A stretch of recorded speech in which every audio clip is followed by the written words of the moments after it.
Friends, myself Ram. Today we shall discuss about past indefinite practice exercise 1 है guys. आज हम क्या सीखने वाले हैं? आज हम सीखने वाले हैं past indefinite tense practice exercise. आज हम पास्ट इंडिफिनिट टेंस का एक्सरसाइज करेंगे। इससे पिछले वाले वीडियो लेक्चर में हमने प्रेजेंट पास्ट इंडिफिनिट टेंस को हमने पढ़ा था। आज हम इसका एक्सरसाइज करेंगे।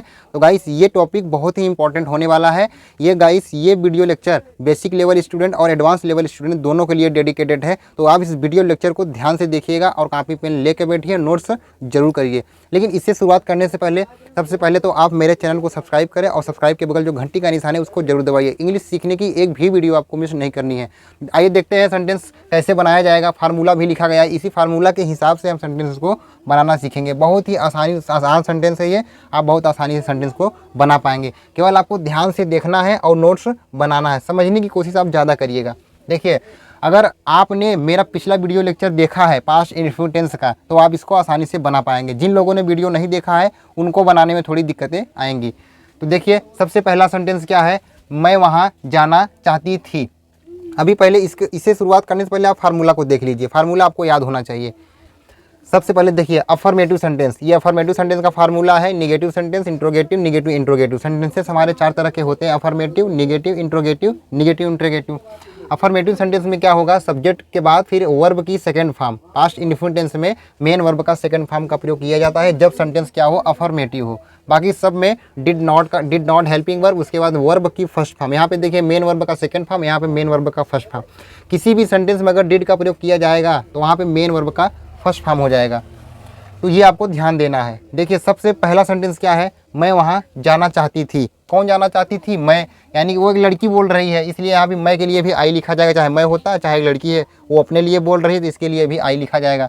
आई, ये अफर्मेटिव सेंटेंस है। अफर्मेटिव सेंटेंस वही होता है जिसमें नॉट का प्रयोग नहीं किया गया रहता है और न कोई क्वेश्चन पूछा गया रहता है, न कोई प्रश्न पूछा गया रहता है। मैं वहाँ जाना चाहती थी। आई वॉन्टेड, सेकेंड फॉर्म का यूज़ किया जा रहा है। Wanted, want, wanted, wanted. I wanted to go there. I wanted to go there। देखिए कितना आसानी सेंटेंस बन गया। फिर नॉट का प्रयोग हो जाता है, डिड का प्रयोग नहीं किया जाता। देखिए अगला सेंटेंस क्या है? तुमने यह नहीं किया। निगेटिव सेंटेंस का फार्मूला देख लीजिए। निगेटिव सेंटेंस से नहीं आ गया तो ये निगेटिव हो गया। सब्जेक्ट लिखिए सबसे पहले तुमने। तुमने को क्या कहते हैं? यू। उसके बाद helping verb did not, you did not. उसके बाद करने को डू, उसके बाद यह, it. You did not do it. तुमने यह नहीं किया, तुमने नहीं किया। यू डिड नॉट, उसके बाद करने को कहते हैं डू, फर्स्ट फॉर्म ही रहेगा। उसके बाद यह के लिए इट लिखा जाएगा। चाहे आप इट लिखिए चाहे आप दिस लिखिए, आप दोनों का यूज कर सकते हैं। बोथ विल बी राइट, दोनों सही होगा। You did not do it, you did not do this. Next sentence क्या है? क्या आपने कुछ कहा? ये इंटरेस्टिंग सेंटेंस है। देखिए आपको क्या करना है, यहाँ पे देखिए WH फैमिली मेम्बर आया है।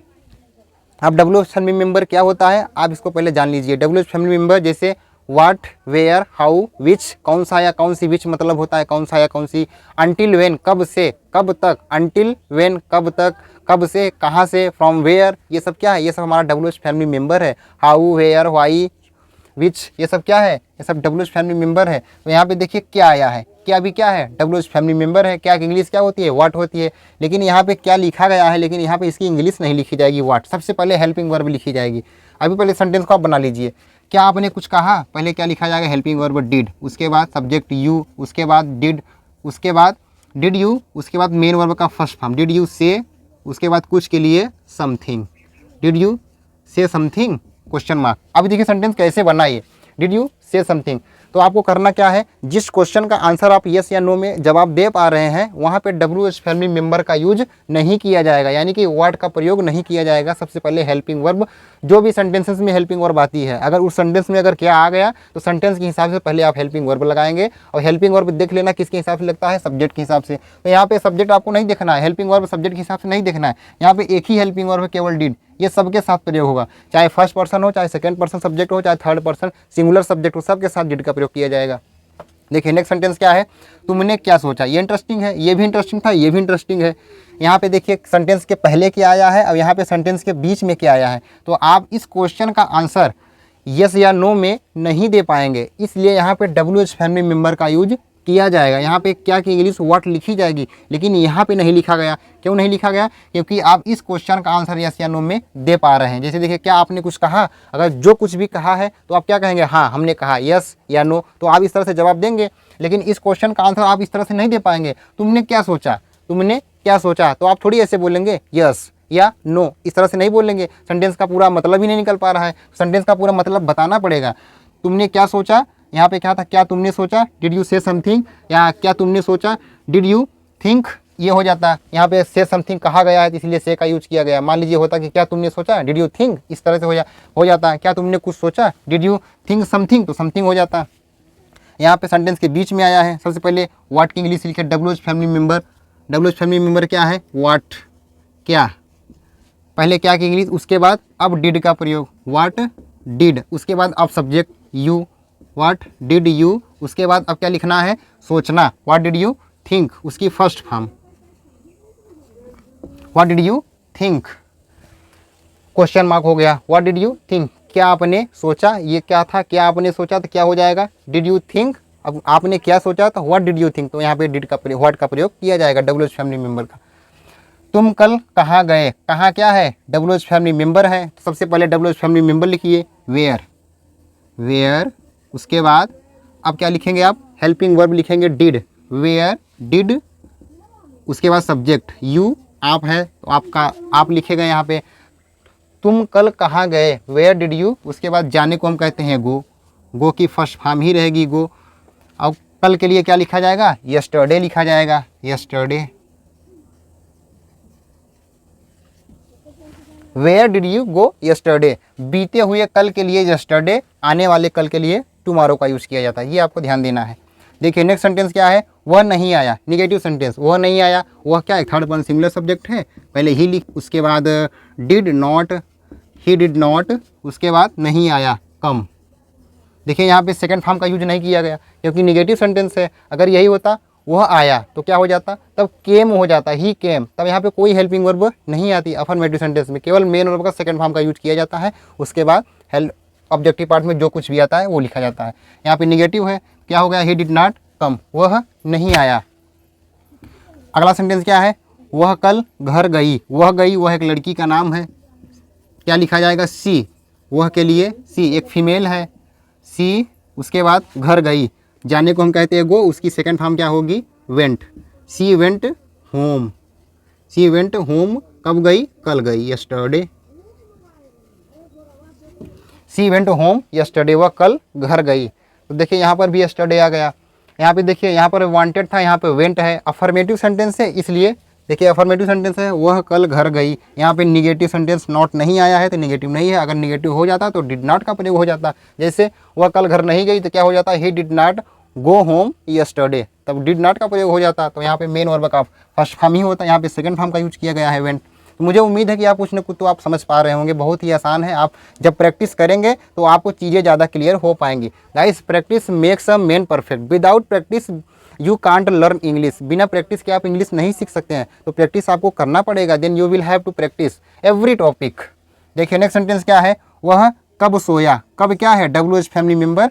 अगर आपने मेरा डब्ल्यूएच फैमिली मेंबर का वीडियो लेक्चर नहीं देखा है, मैं आपसे अनुरोध कर रहा हूँ कि आप उस वीडियो लेक्चर को देखें। उसमें डब्ल्यूएच फैमिली मेंबर में सब लिखवाई गई है, किसकी इंग्लिश क्या होती है, कब की इंग्लिश क्या होती है, क्या की इंग्लिश क्या होती है, क्यों की इंग्लिश क्या होती है, कब से के लिए इंग्लिश क्या होती है, तो उसमें सब कुछ लिखा गया है। तो आप उसको ज़रूर देखें, ये आपको बार बार बताना नहीं है, आप उसको देखें तभी आप समझ पाएंगे।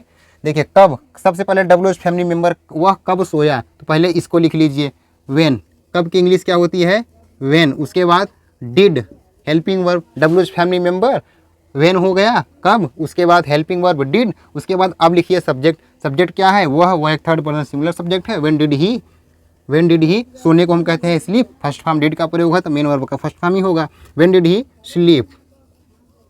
देखिए कितना आसानी सेंटेंस बन गया, क्वेश्चन मार्क। देखिए नेक्स्ट सेंटेंस क्या है, मैं वहाँ नहीं गया, निगेटिव सेंटेंस, मैं वहाँ नहीं गया, मैं को क्या कहते हैं, आई, निगेटिव सेंटेंस है, डिड का प्रयोग करिए, उसके बाद नॉट, हेल्पिंग वर्ब के बाद I did not go there, I did not go there.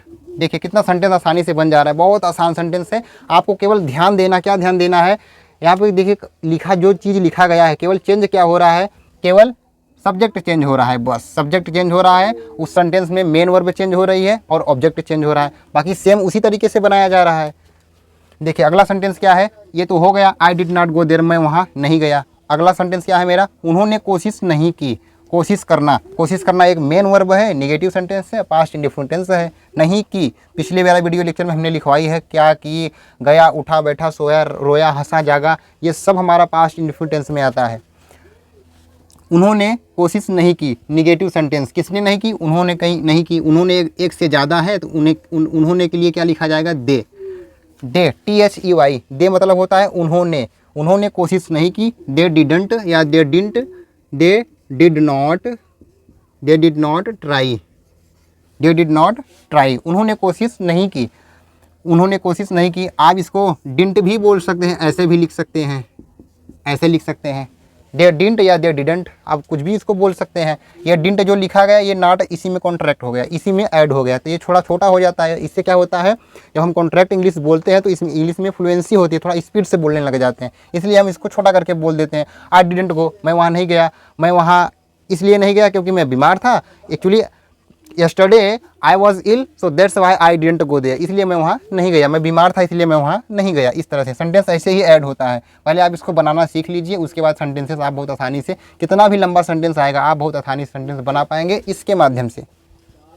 देखिए नेक्स्ट सेंटेंस क्या है, मैंने सही से नहीं सोया, मैंने नहीं सोया, आई, निगेटिव सेंटेंस है, डिड नॉट, उसके बाद सोने को कहते हैं sleep, SLEEP, I did not sleep, कैसे नहीं सोया, सही से के लिए क्या लिखा जाएगा, वेल मतलब होता है अच्छा या ठीक से, मैं सही से नहीं सोया, I did not sleep well, मैं सही से नहीं सोया। निगेटिव सेंटेंस था, मैं नहीं जानता था, निगेटिव सेंटेंस, मैं नहीं जानता था, आई did not know, KNOW। Guys इसको आप प्रोनाउंस क्या करेंगे, आप नो प्रोनाउंस करिएगा। कई लोग इसको क्या करते हैं, इसको कनो बोलते हैं, कनो, KNOW, उसको के भी पढ़ डालते हैं, हालांकि यहाँ पे क नहीं पढ़ा जाएगा, के नहीं पढ़ा जाएगा, के साइलेंट है, तो हमेशा इसको क्या पढ़ना है, नो पढ़ना है। KNOW, नो मीन्स होता है जानना, आई डिड नॉट नो, मैं नहीं जानता था। देखिए नेक्स्ट सेंटेंस क्या है, उसने क्रिकेट नहीं खेला, ये भी निगेटिव सेंटेंस है। फार्मूला आप देख लीजिए, जैसे वो वाला सेंटेंस बनाए हैं वो वाले सेंटेंसेस, ऐसे ये भी बन जाएगा, केवल सब्जेक्ट चेंज हो रहा है, ऑब्जेक्ट चेंज हो रहा है, बस बाकी सेम है। उसने क्रिकेट नहीं खेला, ही did not play cricket, he did not play cricket, उन्होंने क्रिकेट नहीं खेला या उसने क्रिकेट नहीं खेला। उसने पत्र नहीं लिखा, सेम इसी तरह से ये भी है, निगेटिव सेंटेंस है, he did not write a letter, he did not write a letter, उसने पत्र नहीं लिखा। देखिए सेंटेंस कितना आसानी से बन गया। ये सेंटेंसेस बहुत ईजी है, आपको फार्मूला को याद करना है। अगर आपको फार्मूला याद हो जाएगा तो आप सेंटेंस आसानी से बना पाएंगे। तो अब हम क्या करेंगे, अब हम सीखेंगे पास्ट कंटिन्यूअस टेंस। इसमें भी 4 कैटेगरी है, प्रेजेंट में भी 4 कैटेगरी थी। प्रेजेंट हमने चारों कैटेगरी पढ़ ली है, अब पास्ट की कैटेगरियाँ पढ़ रहे हैं। पास्ट की पहली कैटेगरी थी, पहली कैटेगरी की पढ़ा भी चुका हूँ, आज हमने एक्सरसाइज भी करवा ली। अब इसके बाद हम सीखेंगे पास्ट कंटिन्यूअस टेंस। सबसे आसान टॉपिक पास्ट कंटिन्यूअस ही होता है, तो आपको ध्यान से देखना है और समझना है, और हर एक वीडियो को ध्यान से देखना है और नोट्स बना करके चलना है और प्रैक्टिस करना है। तब हम मिलते हैं नेक्स्ट वीडियो में, तब तक के लिए take care and good bye.